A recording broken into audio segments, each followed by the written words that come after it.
Alright, hey guys, welcome to the sort of, I guess, post behind the scenes of Minecraft choices. Um, yeah, I have a bunch of like extra footage and stuff I want to talk about with this project because it was a lot, but I'm very happy with how it came out. There was a lot that went into it, a lot of things that I wanted to take into account while I was making it. Um, and yeah, so we're going to go through that today, show you sort of my process, and get into like how I went through making it basically. It's definitely not like I'm not recording this as I'm making this. This has been out for over a month, nearly 2 months now. Still surprised that nobody's found the little secret ending, so I'm going to try not to do any spoilers for that because I still want to see people find that. But yeah, welcome to the behind the scenes. This was a project that I started, geez, back in May, um, based off of the history of some documents and stuff. Um, and I wanted a project that I was going to be able to do as little talking as I could, like basically record all the talking while I was home over the summer so that I was able to do recordings when I went back to college over the summer, and just record like no voiceover, no commentary clips and do something with that. Yeah, so that was where I wanted to go with this, and I wanted to do some sort of I don't know if it was like ever originally going to be like sort of like a date with Markiplier, a date with Markiplier in space with Markiplier, like a choose your own adventure thing, but that's what it ended up being. Um, and so let's actually get into that and sort of the process of how I came up with the pathing. So as you can see here, these are like sort of my beginning notes, stuff I wanted to do. These are my notes from in date with a date with Markiplier, just figuring out like how long things were, like because a date with Markiplier was really good and it's super short, especially in comparison to his other projects. So I wanted to take inspiration from that being his first, so I knew a sort of a baseline that I could work towards. Obviously, I'm not as good at as Markiplier at what he's doing, but it gave me that baseline of knowing what I wanted to do. I had some ideas for some endings, like some of them obviously did not actually happen, but this one either. But I knew like this would be fun. This actually came from another idea I had for a Minecraft series that I had termed Minecraft completionism, where you try to get like one of every mob, one of every block, one of everything to complete Minecraft. I don't know if that's feasible, but it might be a fun little thing to do. So these are actually the maps I had made from like looking at what a date with Markiplier looked like and what I wanted my mapping to look like. So I actually started out with the mapping and knowing how many paths needed to go where so that I could plan out like, okay, so in order to get here, I need this many videos to get this working. Maybe not the best way to go about it, but it's just sort of what happened. I sort of decided, okay, I can do 17 endings, and then I mapped stuff out to figure out how to get all 17 of them. If you see the highlighted pieces, those are all the endings. So you can sort of see a really, really, really messy map of the entire series here. And this is a bit cleaned up, just based off of numbers. I assigned numbers to everything based off of where they landed sort of in the tree. So like the farm potatoes and farm animals are both level 2 because they come right after that starting video. These are level 3 because they're after the level 2 videos, stuff like that. It helped with organization, or at least I thought it did. I don't know if it actually did. It did for stuff like this here where I had videos with the same name. But other than that, I don't know if it helped at all. So once I sort of knew what each video was going to be in the topic, I was able to start scripting. And then I had this checklist to make sure I knew where I was at. So yeah, I was able to start scripting stuff. Some of them were like very short, like I just knew I was just going to go through and film this and it was just going to happen. Some of them started to get more in depth. The endings were definitely the most in depth. Like you can see how long these were, and they came with sort of like what stage directions I think they're called, which didn't always work out. Get to that more when I start talking about the editing. There was definitely some stuff I really wanted to just do for the fun of it, just to make something really stupid. Like the one with the cows ending is just really dumb, but it was I thought it was really funny for some reason. I just thought it was a fun little time to just really just like there was very minimal editing in this as a whole, but like with this especially, it was just like yeah, you just sort of become a cow, I guess. And like there's definitely some stuff in here that's like I guess kind of cringy, like the Herobrine ending and whatnot, but like I just wanted to do this for the fun of it. I knew I wasn't going to edit it much. I knew it was just going to be something I needed to kind of rush through to get it done before school started. But again, I'm very happy with how it turned out. And it's like, cringe is dead, make what you want.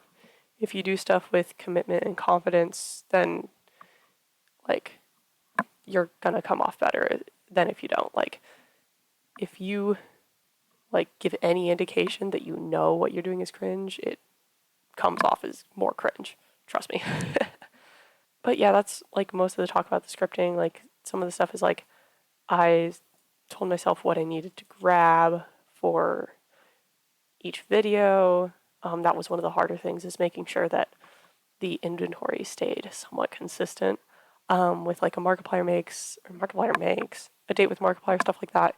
You're not trying to keep track of like, what is it, 36 inventory spots and making sure each of them stays in the same spot with the same number of things, which is a bit easier, I would assume, because you don't have to keep track of making sure everything's reset exactly as it was. You just have to go back to the same spot you were. But it really wasn't as big as of an issue as I thought it was going to be, which is also good. So let's get into the world creation. Like, in terms of world creation and trying to make sure that every video was consistent, like picked up right where the last one left off, multi-MC was like a godsend. If you don't know what it is, you can make different instances of Minecraft that have different mods or different versions, and you can all launch them from the same launcher. Super, super useful. If I go into this instance specifically, you can see, go in here, you can see like just all the worlds, all of them. And like for stuff like this here, like I had to take like a bunch of different trials for the ending of the Mad Scientist ending, because I needed the explosion to come out right. I needed it to come out correctly because there was something important in that ending that I needed to make sure was visible. So yeah, there's just it's just continual scrolling, and then down here there's the blueprint, which is what everything else started from. Like this one here, like I kept the blueprint just in case I needed to go straight back to the beginning of everything, no changes at all. But then from there, you can make a copy of a world, so I can hit copy, make a new name for it, and it'll be the exact same as that one. Whereas in like the Minecraft launcher, if you take a copy of the world, it's just gonna copy the what's it called? It's just gonna copy the seed basically.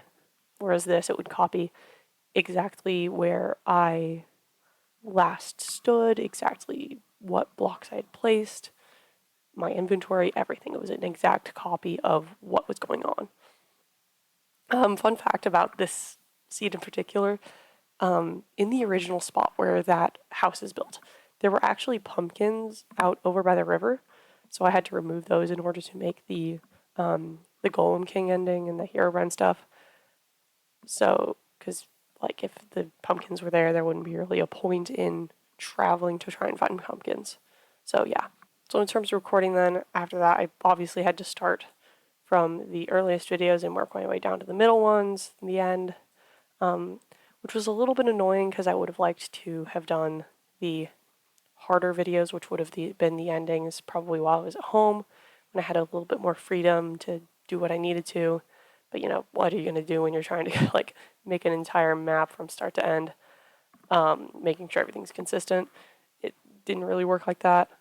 There were some things that were a little bit hard to do with these, like when I went into doing the find more crops, it was kind of hard to find a jungle next to plains, I had to keep doing like slash locate biome like a few different times in order to find the right spot where you could see a jungle and a plains from the same spot. And then for the nether, like I think the most obvious one was like I was not supposed to spawn right next to a fortress. It was not supposed to happen. It's very convenient. But I'm pretty sure if I go and look at the scripting of it, it's like, yeah, if we go look at the script, basically, there was a lot more exploration before the fortress. And that was a little bit screwy because, like in that video, I'm like running away from the blazes, and you'd think you would run back towards the portal, especially because it's so close. But I needed to get back to the bastion. I needed the bastion. So yeah, that one got a little screwy, but what are you gonna do? Another thing was the shield breaking was like kind of a blessing in disguise, not gonna lie. It definitely fits in and helps to make the running away in that off direction, away from the blazes and getting lost, feel a bit more natural, I think. But you can't control stuff like that. Another thing was taming the parrot. Oh my god. That was so much work. That took me so many times. I had to copy that world so many times. That one was not a good time. Let's put it that way. I probably had to do that like, geez, how many times?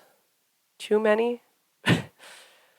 Like, the thing is, the first time I did it, I think I tamed the parrot in 1 to 2, like seeds, right? But I could not remember where I put the jukebox. I couldn't find the jukebox, so I was walking around for way too long trying to find it. So I had to scrap that. I had to scrap that clip. And then after that, it just took so many tries just to get the parrot back there again. I think I have like the clip where I like actually get the parrot to be tamed is called Parrot Finally, because it just took me so long and I was so done with it. And then another thing was with the ending, one with the cows. Like, I knew it had to be all one take, right? Except for this cut here. But it was gonna be hard for me to, like, I had to, like, act with the voiceover going, right? Because I had recorded all the voiceovers before I did anything else, because I recorded those while I was at home, so I could record the rest while I was at college. So, that was definitely a situation. What I had done is I had put the voiceover into my editing software. I edited it to, I think, what I thought was about the right volume, because everything else was just going to go over top of it, so it definitely is a little bit quieter. It sounds a little bit weird, but it's the only way I could think of at the time. I've realized now there are better ways to do that. I'll get into it later, but at the time, that was the only way I could think of doing it. So I, like, hit play. I gave myself a little bit of space in there. I hit play, and I started recording in Minecraft, and I made sure, like, I was acting along with it. Then when I went to remove the fence gates, I clipped back and like tried to make sure I was in the right spot. That actually didn't take me that many tries. I think it took me like 2 or 3 to get to where I was good with it. But yeah, had I thought about it, what I could have done is I could have exported the file to my phone and listened to it through there. Obviously, I was not thinking, but it is what it is. It turned out pretty well. For what I decided to do. So, you live and you learn. And then in terms of like editing and the music, I listened to these albums so many times. Like I took like notes on what the vibes of them were, like that each song was. A lot of them were like chill, which didn't work at times with a lot of the videos I had. I didn't want them to be like too like sad. And I didn't want the songs to be repeated in any video, except if they were like one video right after the other. So I like crossed them off as I used them. It was a lot. There was a lot going on. There's just my notes are they're a situation. Like, Yeah, this was a lot. I've listened to these so many times because I just could not remember what each video was at all. Like I also made sure I noted what timestamp each song was ending so I could start the next video at that timestamp. If I was like gonna keep using that song or fade it into another one. And then this, so I put that on here, but this was very helpful, oops, to make sure I knew exactly where I stood for each video and like what I had to get done before the end of the summer. So you can see like down here on the side is like the names of the videos, and then like if they're recorded, if I actually created the video file, which basically means like have I started editing. Just making sure I've tracked that and I don't make duplicate videos. This is something I would change is editing to the music rather than just adding the music afterwards, because there are times when it would have, like some stuff would have worked a lot better had I added the music and then sort of made cuts and edited based off of how the music worked. But live and you learn. There's a lot of stuff I learned from this project, which I'm very thankful for. Another thing was like with the editing, because I wasn't going to re-record the voiceovers. There were a lot of times where the voiceovers didn't exactly match what I recorded. So especially with this one, when the parrot dies, like I was supposed to kill the parrot on a misswipe. The parrot was not supposed to be blown up by the creeper, which I mean it worked out very well, and I went with it because I thought like that's too good. But it doesn't match with the voiceover, which that's one of the limitations of recording the voiceovers. But for the rest of it, is I can't change stuff afterwards. So that's another thing that I learned from this is like you got to be flexible as you're going through things, and make sure it's like all good in terms of that. I actually have a whole document of like the stuff I've learned from this project, like more detail. Like it's hard to know what you want to do when you just say clip running around.